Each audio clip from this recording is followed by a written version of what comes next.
الرحمن الرحیم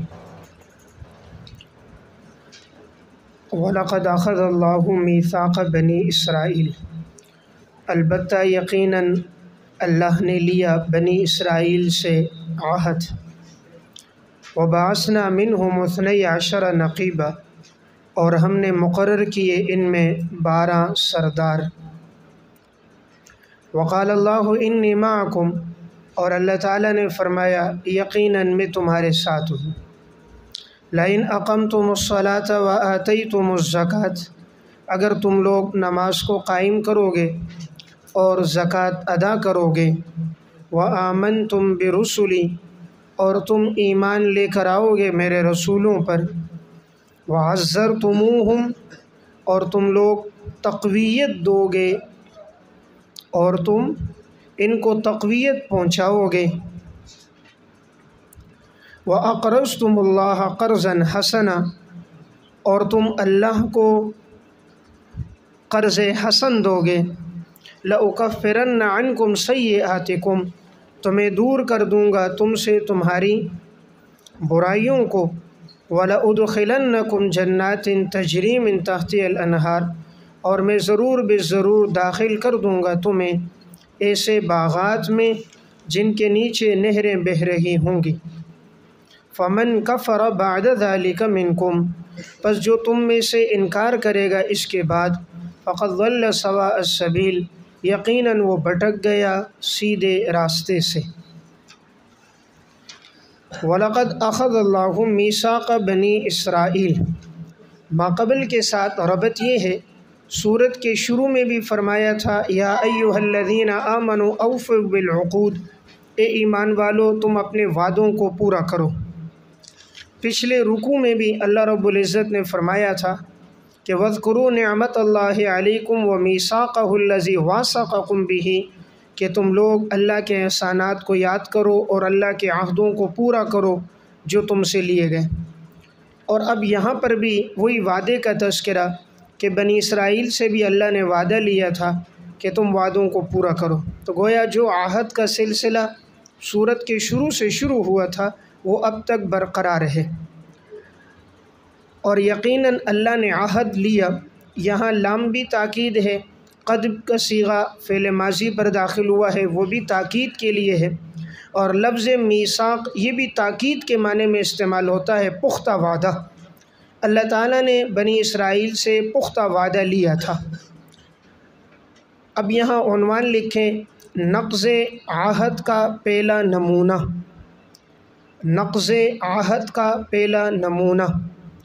بنی اسرائیل سے اللہ رب العزت نے جو میثاق لیا تھا وہ 5 چیزوں پر مشتمل تھا۔ ان 5 امور کا تذکرہ انشاءاللہ آگے آ رہا ہے، تو انہوں نے ان امور کا لحاظ نہیں رکھا اور ان وعدوں کو پھر انہوں نے توڑ دیا۔ اس کے بعد آگے سلسلہ آئے گا دوسرا نمونہ کہ جو اللہ تعالیٰ نے وعدے لیے تھے نصارہ سے، انہوں نے بھی وعدوں کو توڑا، تو جیسے ان یہودیوں نے جو وعدے کیے ان کو توڑا، اسی طرح نصارہ کا تذکرہ آئے گا، انہوں نے بھی وعدوں کو توڑا اور اس پر عمل نہیں کیا۔ تو یقیناً اللہ نے بنی اسرائیل سے وعدہ لیا اور ہم نے مقرر کیے ان کے اوپر 12 سردار، نقیب کا معنی سردار، ہم نے 12 سردار مقرر کیے، اور اللہ رب العزت نے فرمایا یقیناً میں تمہارے ساتھ ہوں۔ میں تمہارے ساتھ ہوں اس کا مطلب میں تمہیں دیکھ رہا ہوں اور میں تمہاری مدد کروں گا، اور تمہارا کوئی فعل مجھ سے پوشیدہ نہیں ہے۔ لئن اقمتم الصلاۃ، اگر تم لوگ نماز کو قائم کرو گے، تو یہاں سے اس میثاق کے 5 امور کا تذکرہ ہے کہ یہ وعدہ 5 چیزوں پر مشتمل تھا۔ نمبر 1 تم نماز کو قائم کرو گے، نمبر 2 تم زکوٰۃ دو گے، نمبر 3 تم میرے رسولوں پر ایمان لے کر آؤ گے، اور نمبر 4 تم ان کو تقویت پہنچاؤ گے۔ اس کا مطلب یعنی اس دین کی مدد اور نصرت اور اس کی نشر و اشاعت کرو گے۔ نمبر 5، اور تم اللہ کو خوبصورت قرض دو گے۔ خوبصورت قرض سے مراد یعنی اخلاص کے ساتھ اللہ کے نام میں پر تم لوگ خرچ کرو گے، جبکہ کوئی ریاکاری نہ ہو، نام و نمود نہ ہو، صرف اللہ کی رضا مقصود ہو، تو گویا کہ یہ قرض حسن ہے۔ تو کتنی چیزوں پر مشتمل تھا یہ میثاق؟ 5 چیزوں پر۔ لَأُكَفِّرَنَّ عَنْكُمْ ثمرہ ایفاء عہد، ثمرہ ایفاء عہد، کہ جب یہ 5 باتیں تمہارے اندر ہوں گی تو ہم ضرور بے ضرور دور کر دیں گے تم سے تمہاری برائیوں کو، اور ہم ضرور بے ضرور تمہیں داخل کر دیں گے ایسے باغات میں کہ جن کے نیچے نہریں بہہ رہی ہوں گی۔ تو لَأُكَفِّرَنَّ عَنْكُمْ اس کے نیچے دفع مضرت، اور وَلَأُدْخِلَنَّكُمْ جَنَّاتٍ تَجْرِی اس کے نیچے جلب منفعت، یعنی دفع مضرت ہم گناہوں کو معاف کریں گے، اور جلب منفعت ہم تمہیں باغات دیں گے۔ فمن کفر بعد ذالک، زجر برائے نقض عہد، زجر برائے نقض عہد، عہد کو توڑنے والوں پر زجر یہ ہے بس جو کفر کریں گے اس کے بعد تم میں سے تو یقیناً وہ لوگ سیدھے راستے سے بھٹک گئے۔ فبما نقضہم میثاقہم، انجام نقض عہد، انجام نقض عہد، عہد کو توڑنے والوں کا انجام بسبب اس کے کہ انہوں نے توڑ دیا اپنے وعدوں کو، تو لعناہم تو ہم نے ان پر لعنت کی، وجعلنا قلوبہم قاسیہ اور ہم نے بنا دیا ان کے دلوں کو سخت، یحرفون الکلم عن مواضعہ کہ وہ بدل ڈالتے تھے باتوں کو ان کی جگہوں سے، وہ بدل ڈالتے تھے باتوں کو ان کی جگہوں سے، وَنَسُوا حَظًّا مِّمَّا ذُكِّرُوا بِهِ اور وہ بھول گئے اس حصے کو جس کے ساتھ انہیں نصیحت کی گئی تھی، وَنَسُوا اور وہ بھول گئے اس حصے کو جس کے ساتھ انہیں نصیحت کی گئی تھی۔ وَلَا تَزَالُ تَطَّلِعُ عَلَىٰ خَائِنَةٍ مِّنْهُ اور آپ ہمیشہ مطلع ہوتے رہیں گے، آپ ہمیشہ مطلع ہوتے رہیں گے، عَلَىٰ خَائِنَةٍ مِّنْهُ ان کی خیانتوں پر، مگر ان میں سے تھوڑے لوگ، پس آپ انہیں معاف کیجئے اور درگزر کا معاملہ کیجئے، یقیناً اللہ احسان کرنے والوں کو پسند کرتا ہے۔ دیکھیں فَبِمَا نَقْضِهِمْ بسبب ان کے کہ انہوں نے اللہ کے وعدوں کو توڑا، اس آیت میں با سببیہ ہے اور لفظ ما زائدہ ہے، تو معنی ہوگا بسبب اس کے کہ انہوں نے وعدوں کو توڑا، تو اس کا انجام کیا ہوا؟ لعناہم ہم نے ان پر لعنت کر دی۔ تو معلوم ہوا وعدوں کو توڑنے سے انسان پر اللہ کی لعنت ہوتی ہے، اور لعنت کا مفہوم یہ ہے کہ وہ اللہ کی رحمت سے دور ہو جاتا ہے۔ وَجَعَلْنَا قُلُوبَهُمْ قَاسِيَةً اثر لعنت، عنوان اثر لعنت، لعنت کا اثر یہ ہوا کہ ہم نے ان کے دلوں کو سخت کر دیا۔ یحرفون الکلم، عنوان لکھے قساوت قلبی کے آثار ثلاثہ، قساوت قلبی کے آثار ثلاثہ، دل کی سختی کے 3 آثار۔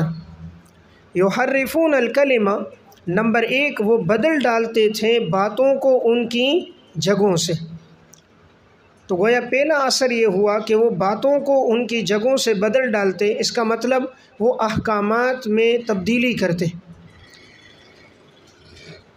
جو تورات انہیں دی گئی تھی وہ تورات کے احکامات کو بدل ڈالتے،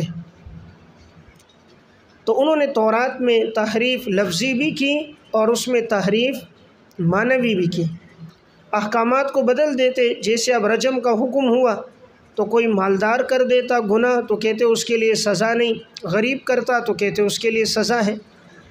آپ صلی اللہ علیہ وسلم کی جو بشارتیں تھیں ان کو انہوں نے بدل ڈالا، تو اس میں کتمان علم کرتے اور وہ آگے لوگوں کو بتاتے ہی نہیں، اور یا بشارت میں تبدیلی لے آتے، تو یہ لوگ باتوں کو اپنی جگہوں سے بدل رہے۔ مطلب کیا ہے؟ یعنی جو شارع کا مفہوم ہے وہ نہیں بتا رہے، اپنی طرف سے تشریح کر رہے ہیں، اپنی منمانی سے اور اپنی طرف سے اس کی وضاحت اور تشریح یعنی تفسیر بالرائے کر رہے ہیں۔ نمبر 2 کہ وہ بھول گئے اس حصے کو جس کے ساتھ انہیں نصیحت کی گئی تھی، تو بھول گئے، نیچے لکھے ترکو، انہوں نے چھوڑ دیا۔ بھولنا کنایا چھوڑنے سے ہے کہ انہوں نے اس حصے کو چھوڑ دیا جس کے ساتھ انہیں نصیحت کی گئی تھی، اس حصے کو انہوں نے چھوڑ دیا۔ اب وہ حصہ کیا تھا؟ اب دیکھیں، ان کو نصیحتیں کی گئی تھی نا، پیغمبر آخر الزمان پر ایمان لاؤ، حضور کی نصرت اور مدد کرو، تو انہوں نے ان پیشن گوئیوں کو اور ان احکامات کو انہوں نے بالکل ترک کر دیا۔ اور نمبر 3 آپ مسلسل مطلع ہوں گے ان کی خیانتوں پر۔ خیانت کے نیچے علمی و مالی، ان کے علمی اور مالی خیانتوں پر آپ مسلسل مطلع ہوتے رہیں گے۔ تو یہ علمی بھی خیانت کرتے تھے، آیات کا مفہوم اور معنی بدل ڈالتے، مالی خیانت بھی کرتے، کوئی ان کے پاس پیسے رکھواتا تو خیانت کرتے،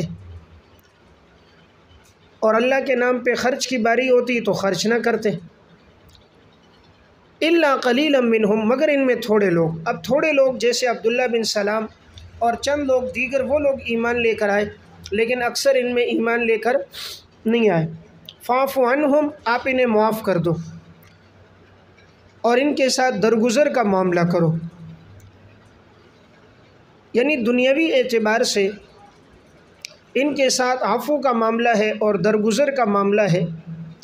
اللہ نے ان کے لیے یقیناً سخت سزا رکھی ہے جو ایمان لے کر نہ آئے۔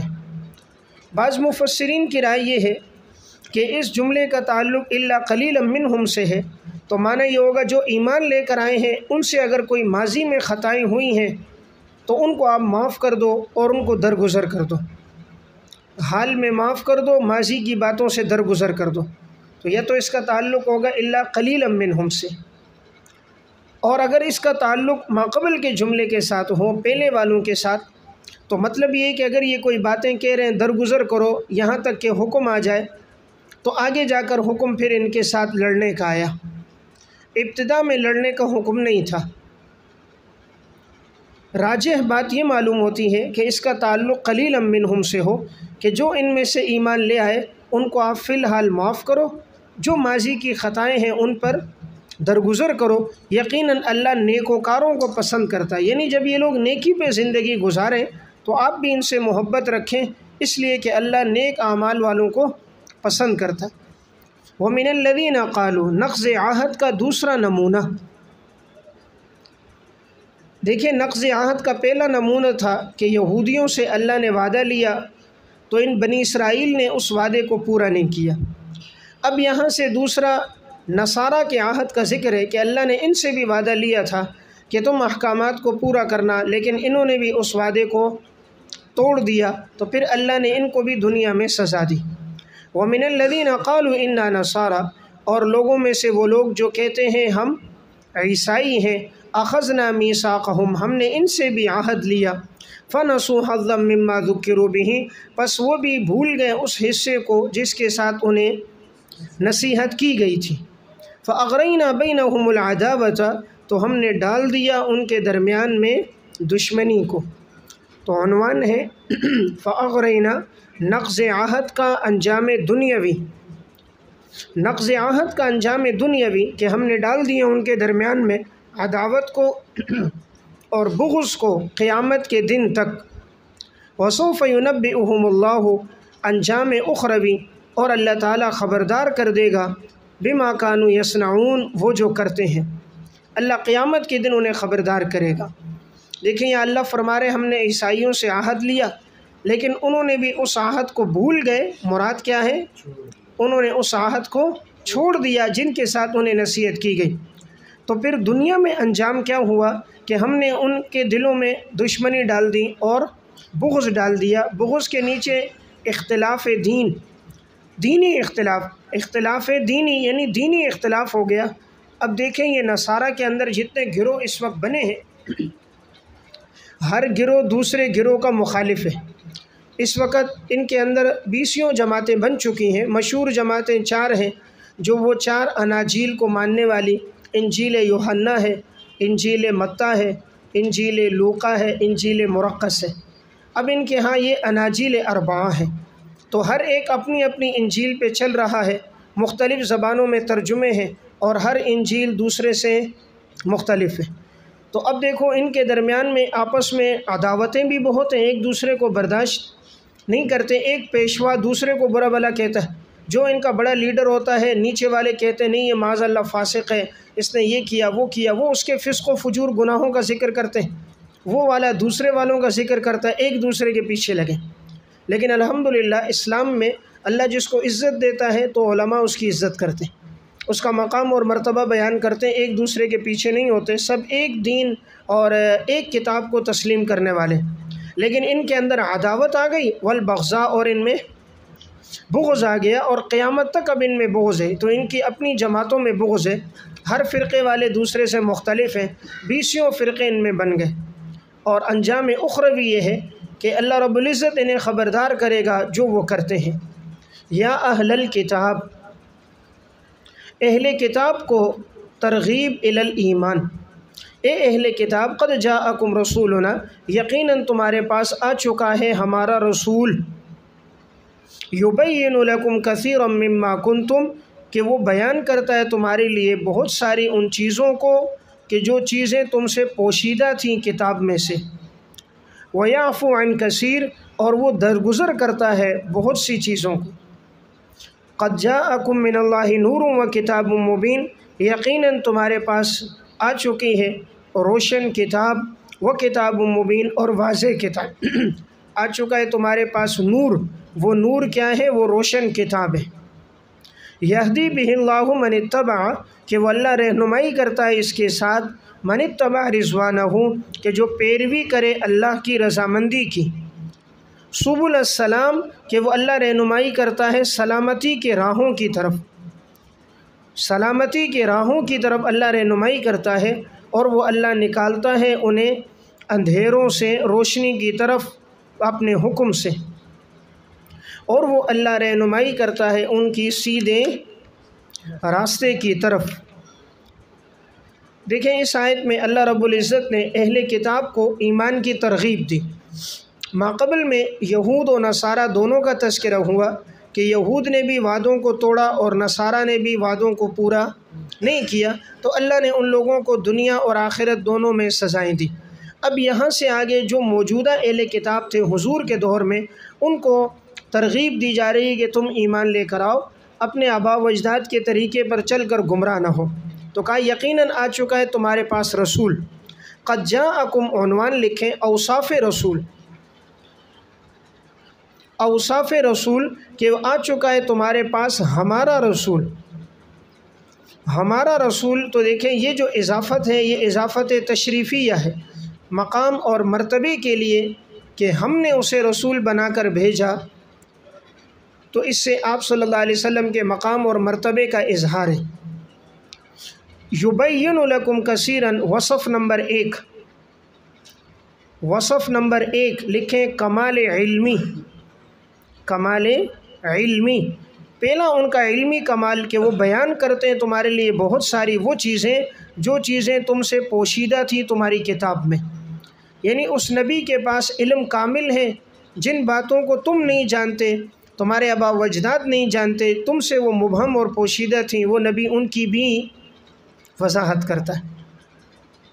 وَيَعْفُو عَنْ کثیر، وصف نمبر 2 کمال اخلاقی، کمال اخلاقی یہ ہے کہ وہ درگزر کرتا ہے بہت سی چیزوں کو، بہت سی باتوں کو درگزر کرتا ہے۔ کثیرتن کے بعد محذوف ہے، لِأَلَّا يُفْضِحَكُمْ، لِأَلَّا يُفْضِحَكُمْ، تاکہ وہ تمہیں رسوا نہ کرے، وہ اس لیے درگزر کرتا ہے تاکہ وہ تمہیں رسوا نہ کرے، یعنی حضور کے سامنے بہت سی ان کی باتیں آتی ہیں، اگر آپ چاہیں تو وہ باتیں کر کے آپ ان کو بھرے مجمع میں رسوا کر سکتے ہیں، ان کی مالی خیانتیں، علمی خیانتیں، ان کی دھوکہ دہی اور ان کی فسق و فجور اور نافرمانی حضور کے سامنے ہیں لیکن آپ اس کو بیان نہیں کرتے اور اس سے درگزر کرتے ہیں، ورنہ اگر آپ وحی کے ذریعے وہ چیزیں بیان کر دیں تو ان لوگوں کی اصل حقیقت ان کے مقتداؤں اور پیشواؤں کے سامنے آ جائے گی۔ اور یقیناً تمہارے پاس آ چکا ہے نور و کتاب مبین، اور واضح کتاب۔ دیکھیں یہ وہ آیت ہے جس سے بدعتی اس پر استدلال کرتے ہیں کہ وہ کہتے ہیں آپ صلی اللہ علیہ وسلم نور ہیں، نور والا آیا ہے، نور لے کر آیا ہے، تو اس کا جو ان کا جو استدلال ہے وہ قد جاءکم من اللہ نور میں اس آیت سے ہے کہ یہاں نور سے مراد آپ صلی اللہ علیہ وسلم ہے اور کتاب مبین سے مراد قرآن کریم ہے، تو معلوم ہوا کہ حضور نور ہے۔ اہل سنت والجماعت سلفاً خلفاً سب کی رائے یہ ہے کہ آپ صلی اللہ علیہ وسلم بشر ہیں، تو آپ حقیقت اور جنس کے اعتبار سے بشر ہیں، اور قرآن کریم میں تقریباً 35 آیات ایسی ہیں جس میں اللہ رب العزت نے آپ صلی اللہ علیہ وسلم کی بشریت کو بیان کیا۔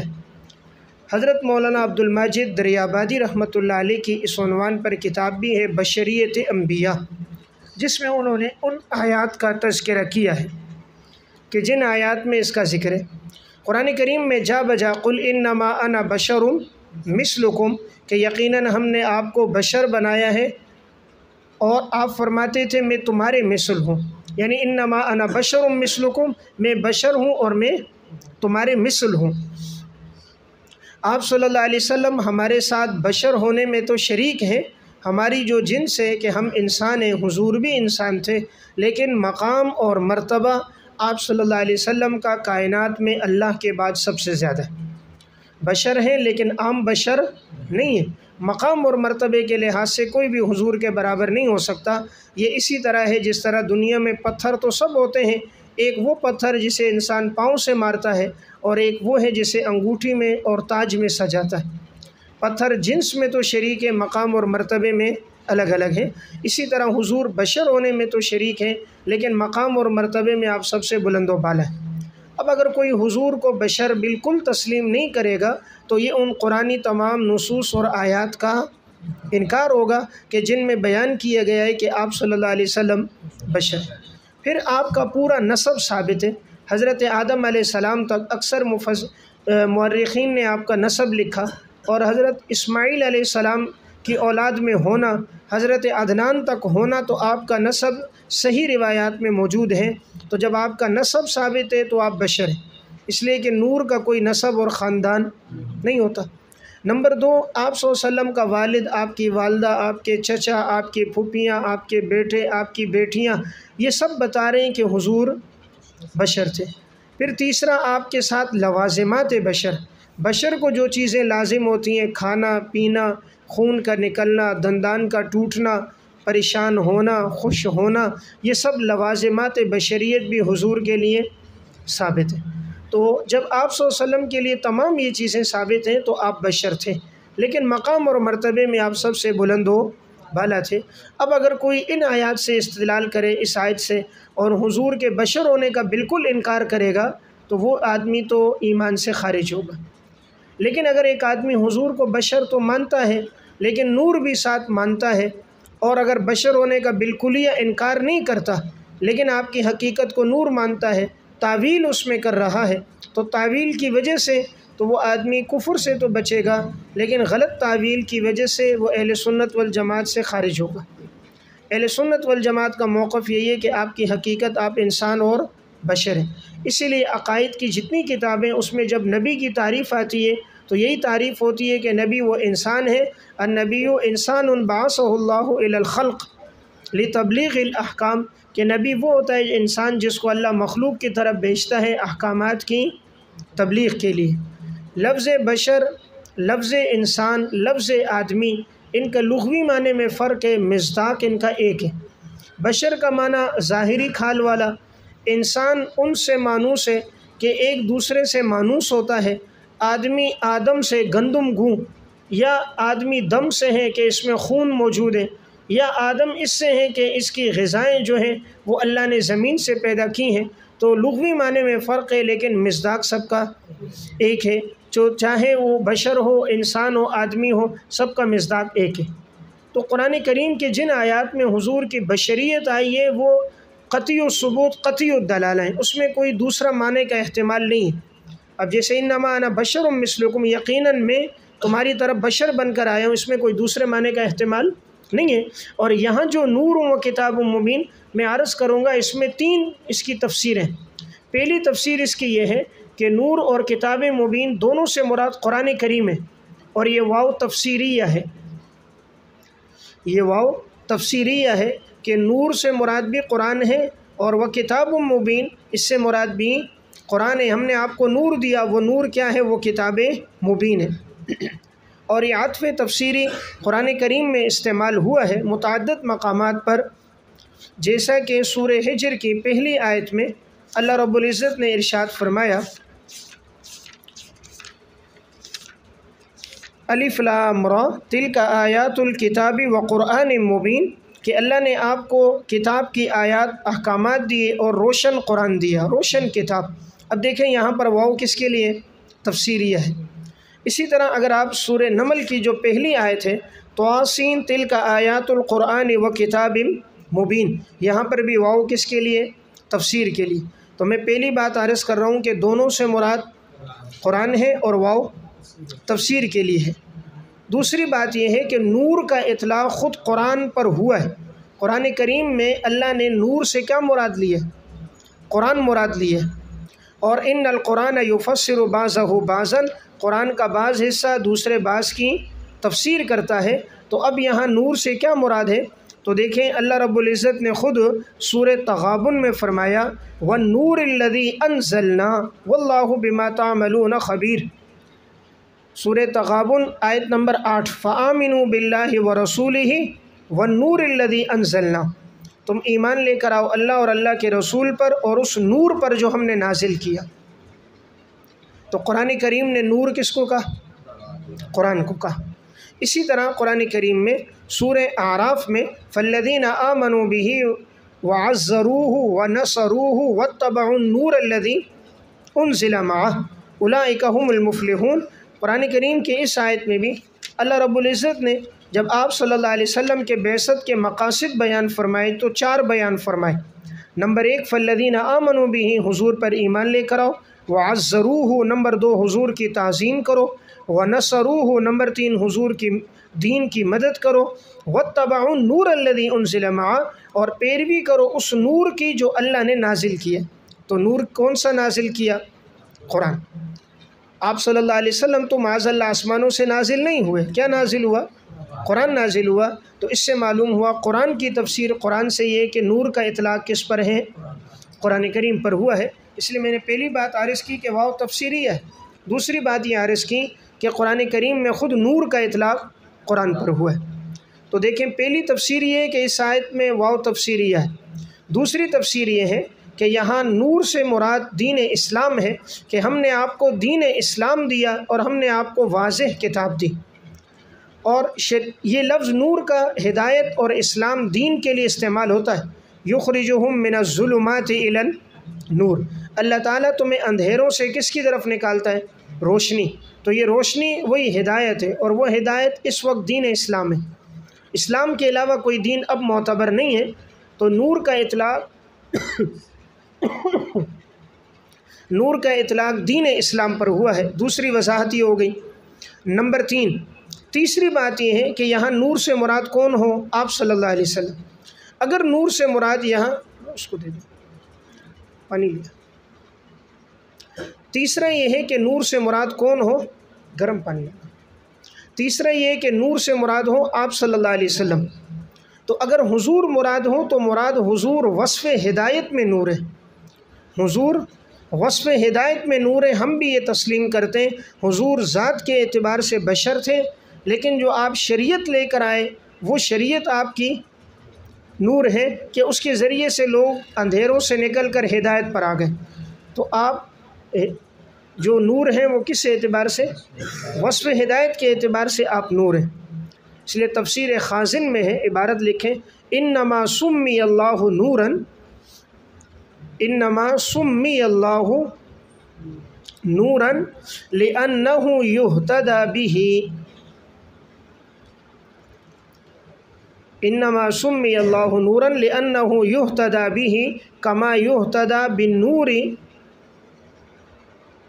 فی الظلام، کہ آپ کا نام جو نور رکھا گیا اس لیے کہ آپ کے ذریعے لوگوں کی رہنمائی ہوتی ہے، جس طرح کہ روشنی کے ذریعے سے اندھیروں میں رہنمائی ہوتی، جس طرح روشنی سے انسان کو اندھیروں میں راستہ نظر آتا ہے، اسی طرح آپ صلی اللہ علیہ وسلم کے ذریعے سے بھی لوگوں کو راستہ نظر آتا ہے۔ عبارت سمجھ آئی؟ انما سمی اللہ نوراً لأنہ یہتدی بہ کما یہتدی بالنور فی الظلام، اندھیروں میں۔ تو تیسری بات میں نے کیا عرض کر دی کہ اب آیت میں کتنے معنوں کا احتمال ہو گیا؟ 3 معنوں کا احتمال ہوا، اور آپ نے پڑھا اذا جاء الاحتمال بطل الاستدلال، جب کسی چیز میں احتمالات آ جائیں تو استدلال باطل ہوتا ہے۔ اب جن آیات سے ہم استدلال کر رہے ہیں وہ آیات اپنے مدعا میں صحیح صریح بالکل واضح ہیں، ان میں کسی بھی دوسرے معنی کا بالکل احتمال نہیں ہے، ان میں صریح الفاظ ہیں انما انا بشر مثلکم، کہ یقیناً میں تمہاری طرف بشر بن کر آیا ہوں، اور ان آیات کے اندر احتمال ہے۔ تو گویا یہ آیت قطعی الثبوت ہے لیکن قطعی الدلالہ نہیں ہے، اور جن سے ہم استدلال کر رہے ہیں وہ قطعی الثبوت بھی ہے، قطعی الدلالہ بھی ہے۔ قطعی الثبوت کہتے ہیں قرآن کریم اور احادیث متواترہ قطعی الثبوت ہے۔ قطعی الدلالہ کا مطلب ہوتا ہے جس میں ایک ہی معنی کا احتمال ہو، دوسرے معنی کا احتمال نہ ہو۔ اب جس سے ہمارا استدلال ہے اس میں ایک ہی معنی کا احتمال ہے، دوسروں کا نہیں ہے، اور یہ لوگ جس سے استدلال کر رہے ہیں اس میں دوسرے معنی کا بھی احتمال موجود ہے، تو وہ قطعی الثبوت تو ہوا لیکن قطعی الدلالہ نہ ہوا۔ قرآن کریم میں سورہ ابراہیم میں بھی ہے قالت لہم رسلہم ان نحن الا بشر مثلکم، کہ جتنے بھی رسول آئے سب نے کہا ہم نہیں ہیں مگر تمہاری طرح بشر ہیں۔ تو دیکھیں ہر رسول نے کیا کہا تھا؟ ہم بشر ہیں۔ تو اس سے میں نے ایک جواب آپ کو عرض یہ کر دیا کہ اس میں کئی احتمالات ہیں، اور جبکہ بشریت کی آیت میں کوئی احتمال نہیں ہے۔ ایک اور بات یہ عرض کروں کہ دیکھیں یہاں پر آگے لفظ یہدی بہ اللہ، یہاں دونوں سے مراد قرآن ہے۔ اگر یہ مراد آپ صلی اللہ علیہ وسلم ہوتے تو بہی کی ضمیر مفرد نہ ہوتی، تثنیہ ہوتی، یہدی بہما، کہ اللہ ان دونوں سے رہنمائی کرتا ہے۔ حالانکہ اللہ رب العزت نے مفرد کی ضمیر لائی، معلوم ہوا نور اور کتاب سے مراد ایک ہی ہے، ایک ہی مراد ہے قرآن، ورنہ ضمیر تثنیہ کی لائی جاتی، مفرد کی ضمیر سے پتہ چلا کہ یہ ایک ہی چیز ہے۔ اور ایک اور واضح بات عرض کر دوں، دیکھیں عموماً بعض کا ذہن اس طرف نہیں جاتا، یہاں پر نور نکرہ ہے، اور آگے من الظلمات الی النور میں النور کیا ہے؟ معرفہ ہے۔ اور آپ نے ایک ضابطہ پڑھا ہے کہ جب نکرہ کا احاطہ کر دیا جائے معرفہ کے ساتھ تو اس سے مراد عین اولیٰ ہوتا ہے، عین اولیٰ مراد ہوتا ہے، غیر نہیں ہوتا۔ تو پہلے نکرہ ہے، اب آگے معرفہ آ گیا تو یہ عین اولیٰ ہوگا۔ تو اب بعد والے میں بالاتفاق حضور نہیں ہو سکتے نا، من الظلمات الی النور، اندھیروں سے روشنی کی طرف نکالنا، تو وہ بالاتفاق وہ حضور نہیں ہے، وہ یہ قرآن کریم ہے، یہ دین اسلام ہے۔ تو جب بعد والوں میں دین اسلام اور قرآن ہے تو پہلے والے سے مراد بھی وہی قرآن ہوگا۔ آپ نے پڑھا النکرۃ اذا اعیدت معرفۃ کانت الثانیۃ عین الاولیٰ، نکرے کا اعادہ معرفے کے ساتھ عین اولیٰ ہوگا، تو یہاں پر بھی مراد کیا ہے؟ عین اولیٰ مراد ہے۔ باقی جن مفسرین نے اگر اس کی تشریح میں نور سے آپ صلی اللہ علیہ وسلم کو مراد لیا ہے تو میں نے بات وضاحت عرض کر دی کہ اس میں تینوں قول ہیں، کہ یا تو قرآن مراد ہے، یا دین اسلام مراد ہے، یا آپ صلی اللہ علیہ وسلم مراد ہے۔ اور اگر انہوں نے حضور مراد بھی لیا ہے تو وصف ہدایت میں لیا ہے، اور وصف ہدایت میں ہم بھی نور ہونے کے قائل ہیں۔ ہمارا اختلاف ہے اس بات میں کہ اگر کوئی حضور کی بشریت کا انکار کر کے صرف آپ کو نور مراد لیں کہ آپ حقیقت میں نور ہیں اور آپ بشر بالکل نہیں ہیں، تو یہ استدلال اس کا غلط ہے۔ قرآن کریم کے اس وقت سے لے کر آج تک 2 لاکھ کم و بیش تفاسیر لکھی گئیں۔ حضرت شاہ صاحب رحمۃ اللہ علیہ کے حوالے سے یہ بات علامہ یوسف بنوری رحمہ اللہ نے نقل کی ہے۔ آج تک 2 مفسرین کی ایسی رائے نہیں پیش کی جا سکتی جنہوں نے اس آیت سے استدلال کر کے یہ کہا ہو کہ حضور بشر نہیں ہے اور حضور حقیقت میں نور ہے، بشریت کا انکار کیا ہو، کوئی بھی مفسر نہیں۔ جنہوں نے نور مراد لیا ہے حضور کو، وہ وصف ہدایت میں نور لیا، انہوں نے بشر ہونے کا انکار نہیں کیا۔ اس لیے میں نے یہ تھوڑی وضاحت یہاں عرض کر دی، اس لیے یہاں استدلال نہیں ہو سکتا۔ تو یقیناً تمہارے پاس اللہ کی طرف سے آیا نور اور روشن کتاب، یہدی بہ اللہ، اللہ تعالیٰ رہنمائی کرتا ہے اس کے ساتھ، من اتبع رضوانہ، اس کی جو پیروی کرتا ہے اللہ کی رضامندی کی، اور نمبر 2 سلامتی کے راستوں کی۔ دیکھیں یہاں پر یہدی کا فاعل ہے لفظ اللہ، اتبع رضوانہ یہ فعل فاعل مفعول بہ اول ہے، سبل السلام یہ مفعول بہ ثانی ہے، کہ اللہ ان کی رہنمائی کرے گا جو اس کی رضامندی کی پیروی کریں گے۔ نمبر 2 سلامتی کے راہوں کو تلاش کریں گے، اللہ ان کی پیروی کرے گا۔ اب سبل السلام کے نیچے لکھیں العقائد والاعمال الصحیحہ، العقائد والاعمال الصحیحہ من الظلمات الی النور، اللہ اندھیروں سے روشنی کی طرف نکالے گا۔ اندھیروں کے نیچے لکھیں کفر و معصیت،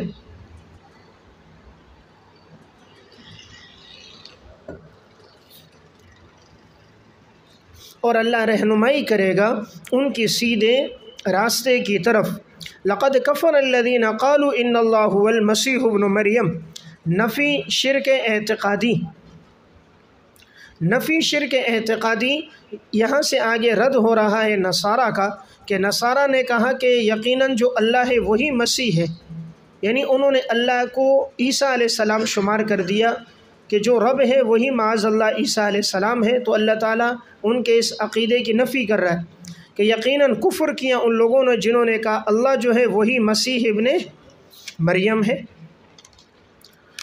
قل فمن یملک من اللہ شیئا، فرما دیجئے پس کون اختیار رکھتا ہے اللہ کے آگے کسی چیز کا۔ ترجمہ لکھیں من اللہ، اللہ کے آگے کسی چیز کا، ان اراد ان یہلک المسیح ابن مریم، اگر وہ اللہ ارادہ کرے ہلاک کرنے کا مسیح ابن مریم کو اور اس کی والدہ کو اور جو کوئی زمین میں ہے سب کے سب کو۔ وَلِلَّهِ مُلْكُ السَّمَاوَاتِ وَالْأَرْضِ، اور اللہ کے لیے بادشاہت آسمانوں اور زمینوں کی اور جو کچھ اس کے درمیان میں ہے۔ یخلق ما یشاء، وہ پیدا کرتا ہے جس کو چاہتا ہے، اور وہ اللہ ہر چیز پر قادر ہے۔ دیکھیں یہاں پر اللہ تعالیٰ نے نفی کی ان کے اس شرکیہ عقیدے کی، کہ نصارہ میں ایک گروہ ایسا تھا جو یہ کہتا تھا جو اللہ ہے وہی عیسیٰ علیہ السلام ہے۔ تو جو بات نصارہ نے کہی وہ بات بدعتیوں نے بھی کہی۔ بدعتی بھی کیا کہتے ہیں؟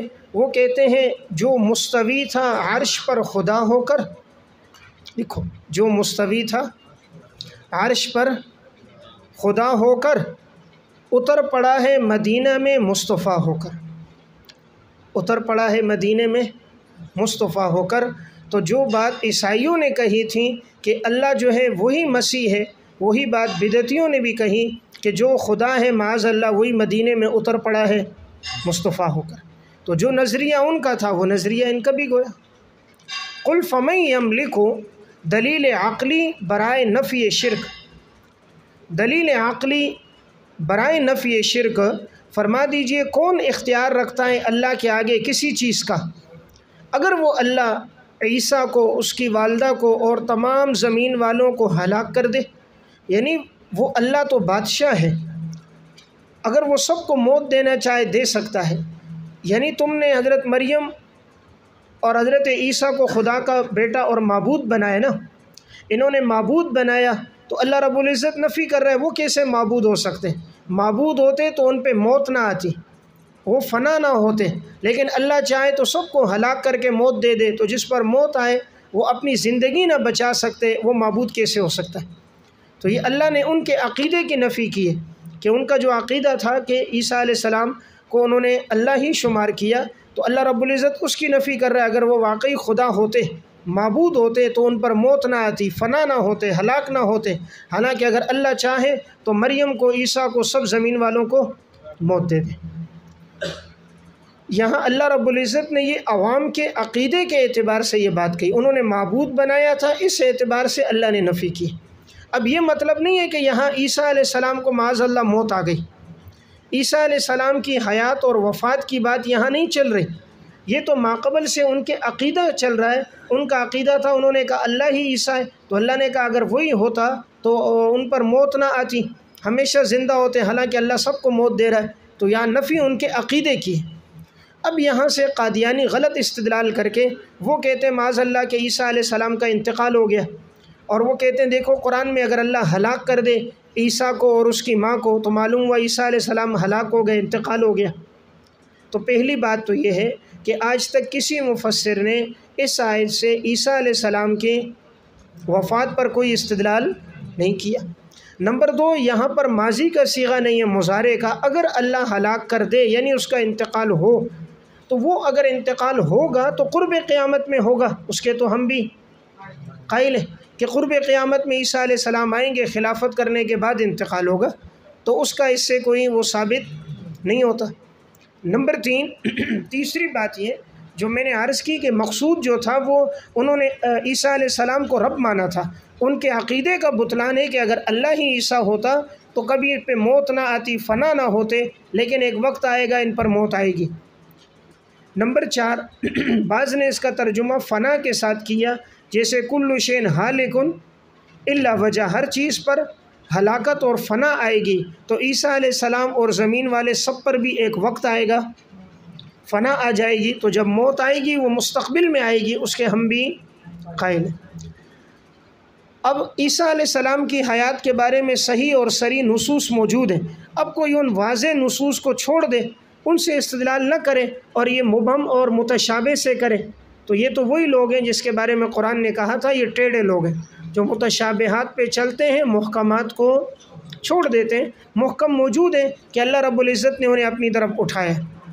حضرت شاہ صاحب رحمۃ اللہ علیہ یہاں تشریح کرتے ہیں، وہ کہتے ہیں کہ یہ جو لفظ ہے مسیح ابن مریم کے بعد واو وَأُمَّهُ، یہ واو بمانے ماں کے ہے، واو بمانے ماں کے ہے، کہ جب اللہ عیسیٰ کو اور ان کے ساتھ اس کی ماں کو اگر اللہ تعالیٰ ہلاک کر دے اور جو زمین میں سب کو اللہ ہلاک کر دے، وہ فرماتے ہیں کہ یہاں واو بمانے ماں کے ہے، اور یہ جو ترکیب میں یہ سب بنے گا معطوف علیہ اور معطوف مفعول ماہو، مفعول ماہو بنے گا، اور معنی یہ ہوگا کہ اگر اللہ تعالیٰ ان کو موت دے دے، عیسیٰ کو ساتھ اس کی ماں اور ساتھ سب کو، یعنی اللہ موت دے سکتا ہے، تو گویا یہاں اللہ اپنی قدرت کا اظہار کر رہا ہے، جیسے آیت کے آخر میں بھی آ رہا ہے اللہ ہر چیز پر قادر ہے۔ تو یہاں حیات اور وفات کی بات نہیں ہے، اللہ کی قدرت کی بات ہے، اللہ کی قدرت کی بات ہے اور اللہ کے معبود ہونے کی بات ہے، اس کا اس سے کوئی تعلق نہیں ہے۔ بات سمجھ آ گئی؟ تو یہاں واو بمانے ماں کے ہے اور یہ مفعول ماہو ترکیب میں بن رہا ہے، اس لیے معطوف علیہ معطوف میں ترجمہ الگ الگ نہیں، مفہوم ایک ہی ہے، اور مفہوم ایک ہی ہوگا، مفہوم ایک ہی ہوگا دونوں میں کہ اگر اللہ دونوں کو موت دے دے تو اللہ اس پر قادر ہے۔ وَلِلَّهِ مُلْكُ السَّمَاوَاتِ، شان خداوندی اللہ کی تو زمین آسمان اور تمام چیزوں پر بادشاہت ہے، یعنی اللہ کے لیے کوئی مشکل نہیں ہے کہ کسی کے ذہن میں آئے اللہ ان کو کیسے موت دے گا۔ حضرت عیسیٰ اور مریم کو کہا اللہ تو زمین آسمان کا بادشاہ ہے، وہ جس کو دینا چاہے وہ موت دے سکتا ہے۔ یخلق ما یشاء، ازالہ شبہ، ازالہ شبہ، ازالہ یہ کہ جب عیسیٰ علیہ السلام کا باپ نہیں ہے تو معاذ اللہ اللہ ہی اس کا باپ ہوگا، بغیر باپ کے تو نہیں ہوتا، تو جواب یہ اللہ جس طرح چاہے پیدا کرتا۔ یہ شبہ کا ازالہ ہے کہ اللہ چاہے تو بغیر باپ کے پیدا کر سکتا ہے، کیوں؟ ان واللہ علی کل شیء قدیر، اس لیے کہ اللہ ہر چیز پر قادر ہے، تو جب اللہ ہر چیز پر قادر ہے تو بغیر باپ کے پیدا کرنے پر بھی قادر ہے، تو یہ شبہ کا ازالہ ہوا۔ جب ان کا والد نہیں ہے تو گویا معاذ اللہ وہی اللہ ہی ہے جو عیسیٰ بن کر آیا ہو، یا وہ اللہ کا بیٹا ہے، تو جواب یہ ہے کہ اللہ ہر چیز پر قادر